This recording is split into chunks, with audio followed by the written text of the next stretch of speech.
कहानी का नाम आशीर्वाद। घर भर में कोहराम मचा था। नमिता जिस सीढ़ी से गिर गई थी, सिर पर भारी चोट लगी थी। डॉक्टर ने बताया कि शायद दिमाग की कोई नस फट गई थी, जो उन्हें यूं अचानक दुनिया को छोड़ अलविदा कहना पड़ा। यूं तो नमिता जी अपनी जिम्मेदारी से मुक्त हो चुकी थी। 3 बेटे थे, सभी की शादी हो चुकी थी और सभी अपने परिवार में मस्त थे। लेकिन नमिता जी का यूं अचानक जाना उनके पति श्याम जी पर पहाड़ टूटने जैसा था, क्योंकि श्याम जी थोड़े से बीमार रहते थे और उन्हें हर पल नमिता जी के साथ की जरूरत महसूस होती थी। असल में यही वह उम्र होती है जिसमें हमें अपने जीवन साथी की सबसे ज्यादा जरूरत होती है, और जीवन साथी की जैसे आदत सी हो जाती है। इसी समय पर आकर हम जीवन साथी का सही मायनों में अर्थ समझ पाते हैं, और फिर पूरी जिंदगी तो जिम्मेदारियों में निकलती ही है। ठहर कर जिंदगी जीने का आनंद तो अभी शुरू हो जाता है। अभी आकर हम एक दूसरे के सुख दुख में भागी होते हैं, पर ईश्वर के आगे क्या किसी की चली है। श्याम जी के दिमाग में हजारों सवाल चल रहे थे कि अब उनकी जिंदगी किस प्रकार कटेगी और कौन उनके सुख दुख में उनके साथ होगा, क्योंकि तीनों ही बेटे शहर से बाहर रहते हैं। नमिता जी तो जैसे सब कुछ अपनी इतनी आसानी से सब कुछ संभाल लेती थी। तीनों बेटे भी थोड़े बेफिक्र थे, क्योंकि दूर शहर में रहकर वो ज्यादा कुछ कर भी नहीं सकते थे। और जब भी वे अपने माँ बाप को शहर चलने को कहते, तो नमिता जी अपने बेटों से कहती कि अभी उन्हें यहाँ कोई परेशानी नहीं है। यहाँ कस्बे में आस पड़ोस में भी बहुत अच्छा है, किसी चीज की कोई तकलीफ नहीं है। तो तुम तीनों चिंता मत करो, बस जल्दी जल्दी मिलने आते रहा करो। बेटों को भी पता था कि उनकी माँ बहुत ही होशियार और मजबूत इरादों वाली है। इसीलिए वे तीनों भाई भी पिताजी के बीमारी को लेकर ज्यादा चिंता नहीं करते थे। बस यथासंभव घर आकर माँ पिताजी के से मिल लिए करते थे। पर आज सभी सुन थे नमिता जी के अचानक जाने से।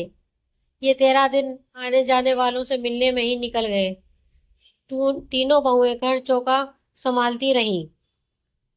बड़ी बहू तो अक्सर आने जाने वालों के पास बैठती। इस बीच दोनों छोटी बहुओं में पिताजी को कौन रखेगा और उनकी जायदाद और अन्य सामान को लेकर चर्चा चलती रहती। श्याम जी को अपने साथ रखने के लिए कोई तैयार ना थी, क्योंकि श्याम जी को साथ में रखना मतलब उनकी सेवा तो उन्हें मन न होते हुए भी करनी ही पड़ती। और अब तो वे आजाद पंछी का सा जीवन बिता रही थी, ना ही किसी की रोक टोक, ना ही किसी के लिए एक समय का भी भोजन बनाना। उल्टे अभी तक तो उसकी सासू जी ही उन सभी के लिए 10 काम करती रही थी। अचार, जवे, पापड़ आदि सामान नमिता जी सभी बच्चों को देती रहती थी। कुछ काम वो खुद कर देती, तो कुछ कस्बे में ही पैसे देकर करवा देती। सर्दियों में पोते पोतियों के लिए गर्म कपड़े तैयार कराती। बच्चों के लिए गोलगप्पे, मठरी, लड्डू, शक्करपारे बनवाती। हर किसी की पसंद का ख्याल रखती। उनसे जब बच्चे इतना काम करने के लिए मना करते तो कहती, इतना बड़ा दिन होता है, काटे नहीं कटता। 2 प्राणियों का काम ही कितना होता है, और अपने बच्चों के लिए कुछ करके तो जो सुकून मिलता है बता नहीं सकती। पर आज नमिता जी की 13वीं है। हवन के बाद पंडितों का ब्रह्मा भोज है। सभी काम धीरे धीरे होते जा रहे हैं।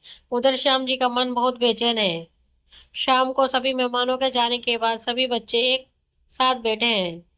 नमिता जी का सारा सामान बांटा जा रहा है।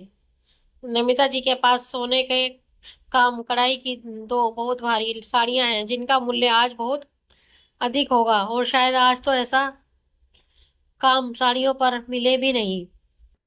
मंजली और छोटी बहू झट से कहती हैं कि माँ ने ये साड़ी उन्हें देने का वादा किया था। श्याम जी कहते हैं, अगर ऐसा है तो तुम रख लो। और थोड़ी ही देर में नमिता जी का सारा सामान, चीज, जेवर, कपड़े आदि का बंटवारा हो जाता है। लेकिन अफसोस, किसी ने भी अभी तक इस बारे में जिक्र नहीं किया कि श्याम जी अब किसके साथ रहेंगे और कहाँ रहेंगे। ये सोचकर श्याम जी की आंखें नम हो जाती हैं। वो पूजा घर की तरफ जाते हैं। तभी उनकी बड़ी बहू निधि आकर उनसे कहती है, पापा, एक चीज का देने का वादा तो माँ ने मुझसे भी किया था, क्या आप मुझे वो दोगे? श्याम जी की आंखें सजल हो जाती हैं। वो अपनी मन की व्यथा को छिपाते हुए कहते हैं, जो कुछ था तुम्हारे सामने है बड़ी बहू, अब क्या ही दे सकता हूँ। तुम्हारी माँ होती तो शायद सही फैसला ले पाती। मैं जानता हूँ आज तुम्हें मैं कुछ खास नहीं दे पाया, जबकि देखा जाए तो सबसे ज्यादा इस घर को तुमने ही बांध कर रखा है। तुम्हारे बच्चे भी अब सयाने हो चले हैं, पर मैं तुम्हें क्या दूं बड़ी बहू। कहकर श्याम जी वहीं कुर्सी पर निढाल से बैठ जाते हैं। तब निधि कहती है, आपका स्नेह और प्यार पापा। माँ ने एक बार कहा था कि उन्हें सबसे ज्यादा फिक्र आपकी है। कहा था यदि उन्हें कुछ होता है तो मैं आपकी सेवा करूं। हाँ पापा, आपका आशीर्वाद, आपकी छत्र छाया देने का माँ ने मुझसे वादा किया था। तो पापा आप मुझे ये दोगे ना?